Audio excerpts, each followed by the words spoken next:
नवी मुंबईचं महानगरपालिकेचं हॉस्पिटल आहे.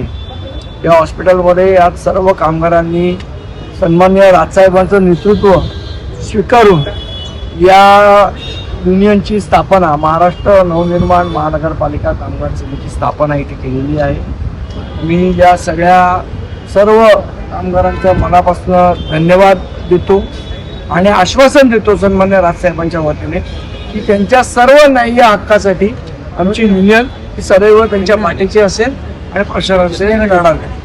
तर इथे सन्माननीय राजसाहेबांच्या आदेशानुसार वैद्यकीय कक्ष जे रुग्ण येतात त्यांना बऱ्याचशा गोष्टींची माहिती नसते किंवा कोणाला ब्लड लागतं किंवा काही बाकीच्या गोष्टींची गरज भासते, त्यांना सगळ्यांना मदत करण्यासाठी हा वैद्यकीय कक्ष उभा राहतो. तर या करत असतो. आज काही कक्ष स्थापन केलं म्हणून नाही, पण आमचा प्रत्येक महाराष्ट्र सैनिक जिथे लोकांना गरज लागेल तिथे मदतीसाठी नेहमी उपलब्ध आहे.